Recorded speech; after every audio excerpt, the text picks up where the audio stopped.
नमस्कार। Welcome to Bihar civils. मैं हूं आलोक सिंह और आज के इस वीडियो में डिस्कस करेंगे 28 जनवरी 2022 के बिहार करंट अफेयर्स, साथ में नेशनल और इंटरनेशनल इवेंट्स भी डिस्कस करेंगे। पीडीएफ आपको हर दिन की तरह डिस्क्रिप्शन बॉक्स में मिल जाएगा फ्री ऑफ कॉस्ट। तो आज के सेशन का हम शुरुआत करते हैं पहले सवाल से।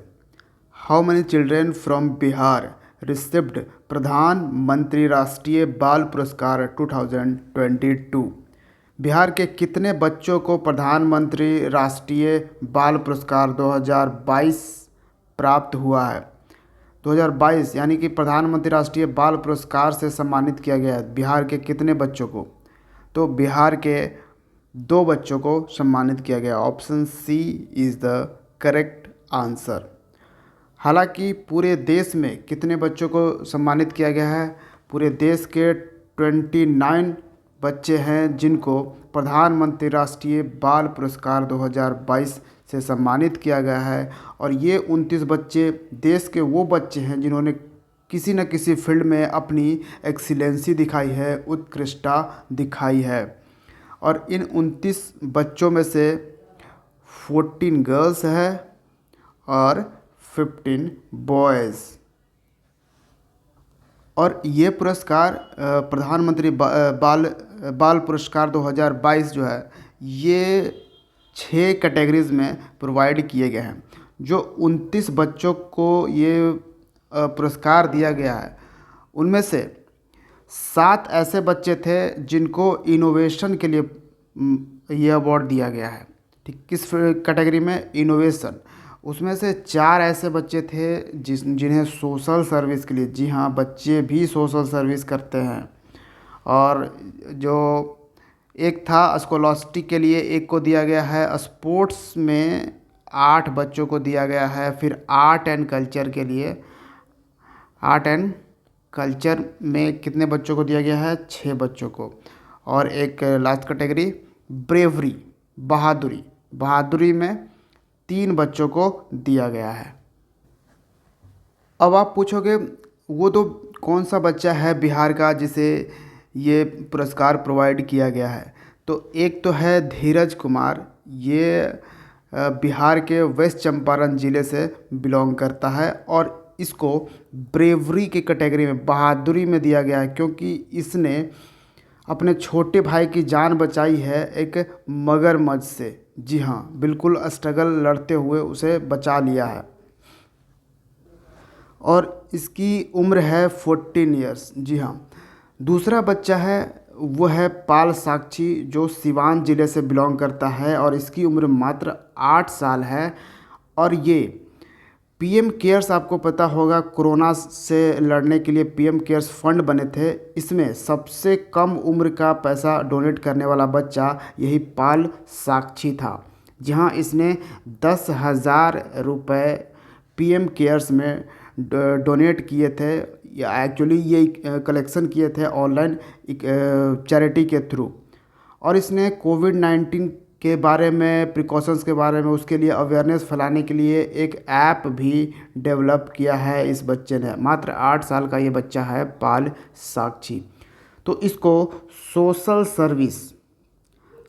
सर्विस कैटेगरी में ये प्रधानमंत्री राष्ट्रीय बाल पुरस्कार से सम्मानित किया गया है।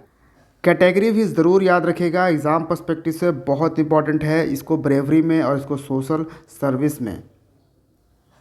Next question, Bihar government has launched which app to prohibit road accidents? तो बिहार सरकार ने सड़क दुर्घटनाओं पर रोक लगाने के लिए कौन सा मोबाइल ऐप लॉन्च किया है? तो ये मोबाइल ऐप है IRAD. Option B is the correct answer. IRAD यानी कि इंटीग्रेटेड रोड एक्सीडेंट डेटाबेस।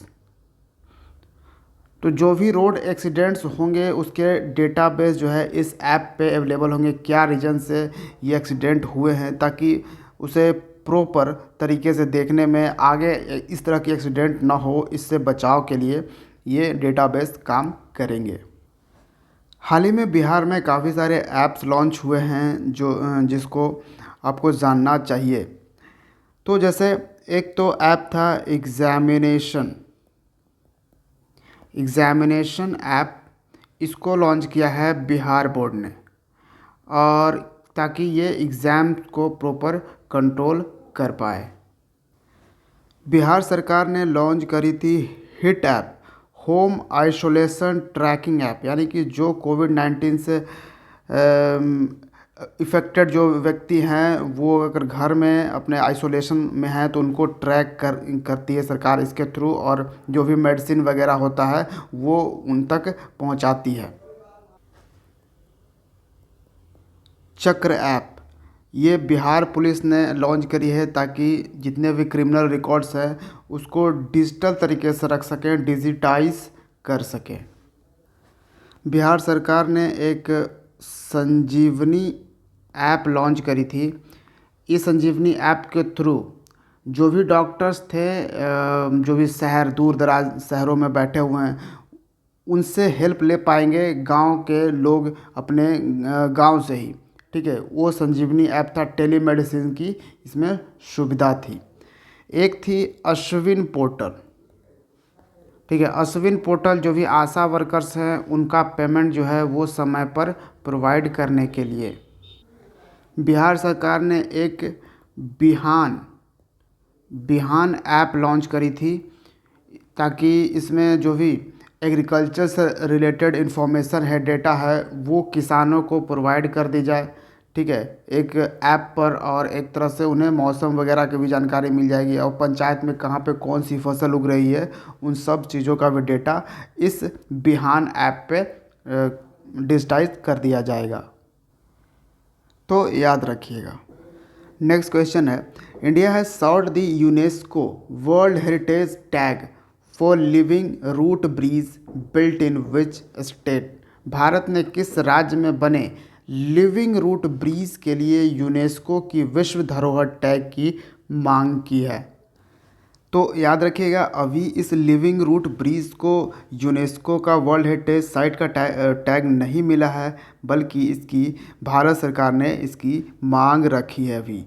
ठीक है, लेकिन ये न्यूज़ में है तो हमें जानना चाहिए कि लिविंग रूट ब्रिज आखिर है किस राज्य में। तो मोस्ट इम्पॉर्टेंट सवाल है, मेघालय में आपको ये मिलेगा। Option C is the correct answer.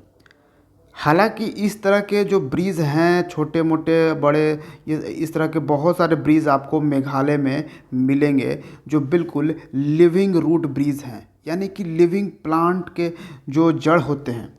ऐसा नहीं है कि जो पौधे सूख गए हैं उसका ये ब्रिज बनाया गया, उसका ये ओवर ब्रिज बनाया गया है, नहीं। उसका जो लिविंग है वो अभी मतलब ज़िंदा है, वो ब्रिज, वो रूट, वो प्लांट है, उस प्लांट से बनाया जाता है, और उसी पे वो उस तरह से उगा हुआ रहता है वो वाला रूट, उसका उसी तरह से वो चलता रहता है और ब्रिज की तरह वो काम करता है। और इस तरह के बहुत सारे मेघालय में आपको मिलेंगे। और ये एक्चुअली ऐसा नहीं कि खुद से ये ब्रिज बन जाता है, बल्कि ऑब्वियसली ये मैनमेड होता है, ह्यूमन उसको बनाते हैं, लेकिन वो लिविंग से होता है, एक तरह से सस्पेंशन ब्रिज की तरह इसके बनाया जाता है। तो काफ़ी इम्पोर्टेंट है। तो मेघालय में गारो, खासी और जयंतिया, गारो, खासी, जयंतिया, ये हिल्स भी आपको इस नाम से मिलेंगे, और इसमें जो रहने वाले लोग हैं उनको ये उनका कम्युनिटी है, यानी कि ये ट्राइबल कम्युनिटी है जिसका नाम है, कौन सा जनजाति है, ये है गारो, खासी और जयंतिया। तो ये भी आप याद रख सकते हैं। जहाँ तक बात यूनेस्को की करें तो फिर आप इसका हेड क्वार्टर पेरिस में है। पेरिस तो आपको मालूम होगा ये फ्रांस में है। ठीक है, इसके हेड अभी कौन है फ़िलहाल प्रेजेंट में? Director general Audrey Azoulay. ठीक है, ये हैं अभी डायरेक्टर जनरल। अच्छा, मेघालय के चीफ मिनिस्टर कौन है? कॉनराड संगमा। और गवर्नर सत्यपाल मलिक, ये मेघालय के गवर्नर हैं।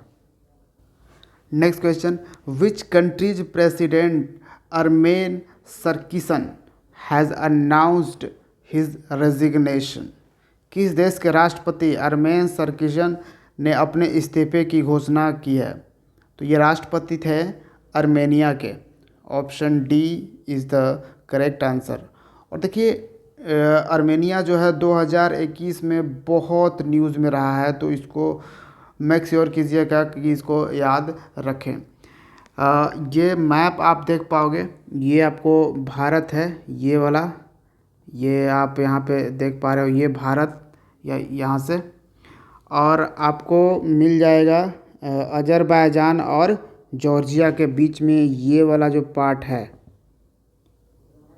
ये है आर्मेनिया। ठीक है, आर्मेनिया की कैपिटल क्या है? येरेवन। नेक्स्ट क्वेश्चन है, the deep space food challenge has been launched by which space agency? तो डीप स्पेस फूड चैलेंज किस अंतरिक्ष एजेंसी द्वारा शुरू किया गया है? तो ये जो चैलेंज है ये शुरू किया गया है नासा द्वारा। Option B is the correct answer. और आपको मालूम होगा नासा जो है वो यूएसए की स्पेस एजेंसी है। एक्चुअली में डीप स्पेस फूड चैलेंज जो है वो पिछले साल 2021 में भी ये किया गया था, वो फर्स्ट फेज था। ठीक है, और इस बार फिर से नासा ने इसको लॉन्च किया है, इसका सेकंड फेज। अच्छा, डीप स्पेस फूड चैलेंज है क्या? ये deep space food challenge actually में उन लोगों को इनवाइट किया गया है जो डिज़ाइन कर सकते हैं, बिल्ड कर सकते हैं, डेमोस्ट्रेट कर सकते हैं इनोवेटिव और सस्टेनेबल प्रोटोटाइप्स। किस चीज़ की? तो फूड प्रोडक्शन के लिए। ठीक है, अब आप कहोगे कि इतना चीज़ क्यों, क्या करने, खाना बनाने के लिए, खाना प्रोड्यूस करने के लिए इतना चीज़ करने की क्या ज़रूरत है? तो देखिए एक्चुअली वो खाना बनाने की ज़रूरत है यहाँ पे जो एक एस्ट्रोनॉट्स जो है वो अगर स्पेस में जाता है तो वो उस चीज़ को खाकर ज़्यादा से ज़्यादा टाइम तक स्पेस में रह सके। ठीक है, कम से कम चीज़ खाकर, जैसे आपको पता होगा ज़्यादातर एस्ट्रोनॉट जो हैं वो टैबलेट वगैरह यूज़ करते हैं, तो उसी तरह का कुछ इनोवेटिव आइडियाज़ यहाँ पे मांगा जा रहा है, जिससे एस्ट्रोनॉट्स के लिए और बेनिफिट हो, न्यूट्रिएंट्स हो उसमें, ये ना कि उसको साइड इफ़ेक्ट्स हो जाए एस्ट्रोनॉट्स को। ठीक है, तो इस चीज़ के लिए ये चैलेंज है। तो जैसे नासा जो है इसने किसके कोऑर्डिनेशन के साथ ये चैलेंज लॉन्च किया है? Canadian space agency. और देखिए हाल ही में एक दुनिया का सबसे बड़ा लार्जेस्ट टेलीस्कोप लॉन्च किया गया है इन्हीं दोनों के कोऑर्डिनेशन से, इन्हीं दोनों कोलैबोरेशन से, नासा और कैनेडियन स्पेस एजेंसी के। और उसका नाम क्या है? James Webb telescope. एक तरह से लोग इसको कॉमन लैंग्वेज में टाइम मशीन भी कह रहे हैं। नेक्स्ट क्वेश्चन है, where will a museum be built in memory of recent 1930s Jungle Satyagraha? 1930 के जंगल सत्याग्रह की स्मृति में संग्रहालय कहाँ बनाया जाएगा? ये म्यूज़ियम बनाया जाना है, तो ये म्यूज़ियम बनाया जाएगा महाराष्ट्र में। Option A is the correct answer. तो उस वक्त 1930s में एक जंगल सत्याग्रह हुआ था जिसको लीड किए थे आरएसएस के फाउंडर मेंबर हैं डॉक्टर केशव बलिराम। तो इन्हीं को कॉमेमोरेट करने के लिए ये म्यूज़ियम महाराष्ट्र में बनाएगी केंद्र सरकार। और महाराष्ट्र में एक जगह है, कहाँ पे? पुशाद, यहीं पे बनेगा ये म्यूज़ियम। नेक्स्ट क्वेश्चन है, which nation's football team had to withdraw from AFC women's Asia cup 2022? किस देश की फुटबॉल टीम को AFC महिला एशिया कप 2022 से हटना पड़ा? तो ये कौन सी फुटबॉल टीम है? भारत की। जी हाँ, unfortunately option D is the correct answer. Unfortunately जो AFC विमेंस एशिया कप में खेलने जा रही थी जो भारतीय टीम, उनमें से कुछ प्लेयर जो हैं वो कोरोना पॉजिटिव निकली। इस कारण ये अब इंडियन टीम इसमें नहीं जाएगी। अब यहाँ से मैं आपसे एक सवाल पूछूंगा कि AFC विमेंस एशिया कप 2022 बताइए कौन सा देश होस्ट कर रहा था इस खेल को। नेक्स्ट क्वेश्चन है, who has become the youngest women to fly solo around the world. दुनिया भर में अकेले उड़ान भरने वाली सबसे कम उम्र की महिला कौन बन गई हैं। तो ये सिर्फ 19 ईयर की लड़की है, ठीक है, और इसने अकेले एक छोटे से फ्लाइट से पूरी दुनिया को इसने बिल्कुल घूम गई, ट्रेवल्ड कर गई। 31 देशों में ये घूमी और 5 कॉन्टिनेंट्स को इसने क्रॉस किया। कितने? 5 कॉन्टिनेंट्स। और ये कौन है? Zara Rutherford. Option B is the correct answer. और ज़रा रदरफोर्ड है कहाँ की? तो इसका एक्चुअली डुअल सिटीजनशिप है। जी हाँ, ये ब्रिटिशर्स भी है, ब्रिटिश से भी है और बेल्जियम से भी है। तो ऐसा डुअल सिटीजनशिप है। सिर्फ ऐसा नहीं है कि हर जगह पे डुअल सिटीजनशिप है। जैसे हमारे देश में देखिए, हमारे देश में सिंगल सिटीजनशिप है। आपने अगर किसी दूसरे देश की सिटीजनशिप ली तो आपका ऑटोमेटिकली भारत की सिटीजनशिप चली जाएगी, समझे। तो ये सिंगल सिटीजनशिप है। और यहाँ ब्रिटिश का भी डबल होगा, यहाँ पे बेल्जियम का भी डबल होगा, तभी इसको दोनों की सिटीजनशिप मिली हुई है। नेक्स्ट क्वेश्चन है, who has won women's singles title of Syed Modi international tournament.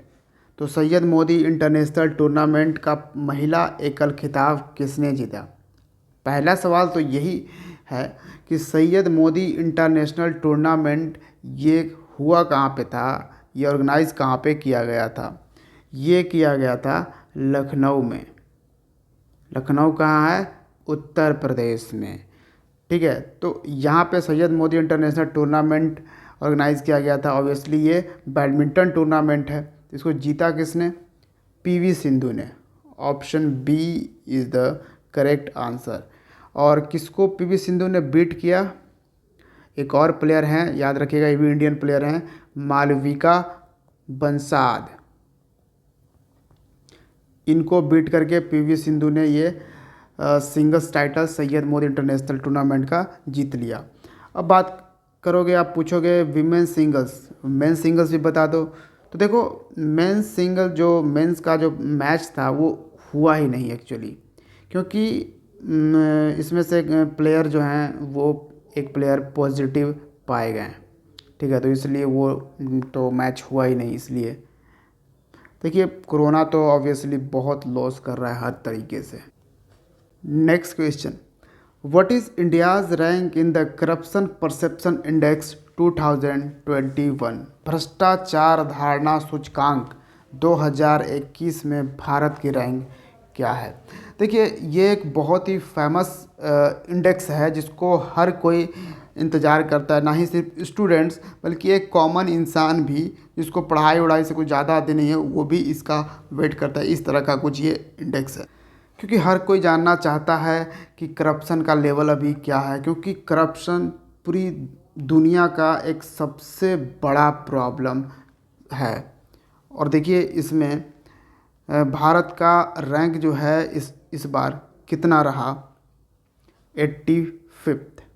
Option A is the correct answer. और देखिए, बहुत ज़्यादा अच्छा तो नहीं कहूँगा, बट फिर भी एक टाइम में, आज से अगर 10-15 साल पहले आप देखो तो करीबन 94 भी हम चले गए थे, ठीक है, 94 रैंक। अभी भी बहुत ज़्यादा अच्छे रैंक पे नहीं है। कम से कम अब आने चाहिए हमारा कम से कम 60 to 70 के बीच में अगर हो तो थोड़ा बहुत भी कहा जा सकता, क्योंकि परफेक्शन तो आपको नहीं मिलेगा। हाँ जी हाँ, आपको परफेक्शन नहीं मिलेगा। क्यों मैं ऐसा कह रहा हूँ? तो देखिए, रैंक 1 की मैं बात करूँ, रैंक 1 जो है वो 3 कंट्रीज़ को दिया गया है। किसको? डेनमार्क और फिनलैंड और न्यूजीलैंड, इसको रैंक 1 दिया गया है। लेकिन इसका स्कोर कितना दिया गया है आपको मालूम है? स्कोर और रैंक दोनों देते हैं। इसका स्कोर है 88। जी हाँ, आउट ऑफ 100। जो रैंक 1 है वहाँ भी करप्शन है, लेकिन बाकी देशों से कम है। समझ गए? वहाँ भी 88 है, ये 100% नहीं है। उसी तरह से कह रहा हूँ कि परफेक्शन तो आपको मिलेगी ही नहीं जहाँ पर इंसान होंगे। और अगर भारत का स्कोर क्या है, ये तो रैंक हुआ 85, 85th, स्कोर है 40। ठीक है, आउट ऑफ 100। ऑब्वियसली आप समझ सकते हो कि ख़राब है। अच्छा, ये इंडेक्स निकालता कौन है, वो इंस्टीट्यूट के बारे में जानना बहुत ज़रूरी है। इसको रिलीज़ करता है ट्रांसपेरेंसी इंटरनेशनल। ठीक है, नेक्स्ट क्वेश्चन है, which bank has launched easy pay integrated debit card facility in fitness watch.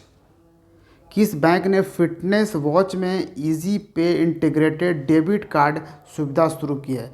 जो फिटनेस वॉच पहनेगा उसी में इजी आराम से पे कर सकता है, उसमें इंटीग्रेट किया गया है डेबिट कार्ड सुविधा। ठीक है, तो ये कौन सा बैंक है? ये बैंक है City Union Bank. Option B is the correct answer. Next और आज का लास्ट सवाल, when is national tourism day observe?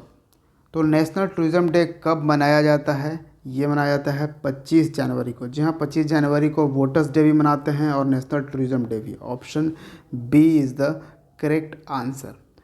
और देखिए यहाँ पे एक कोट्स लिखा हुआ है जो कि बहुत ही मुझे अच्छा लगा, इम्पॉर्टेंट लगा, तो मुझे आपके साथ शेयर करना है।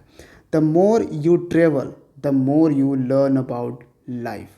जितना आप ट्रेवल करोगे, जितना आप घूमोगे, उतनी ज़्यादा आप ज़िंदगी के बारे में समझोगे, जानोगे। बहुत ही अच्छी लाइन यहाँ पे हमें देखने को मिली। लेकिन खैर, ये 2 साल से 3 साल तक भी हो जाएगा। अब इस पेंडेमिक में क्या कोई घूमेगा, क्या कहाँ जाएगा। ठीक है, चलिए कोई नहीं, पॉजिटिव रहिए एकदम से और अपने जोश को बरकरार रहिए, पढ़ते रहिए। And thank you for watching Bihar civils. See you in the next video. जय हिंद।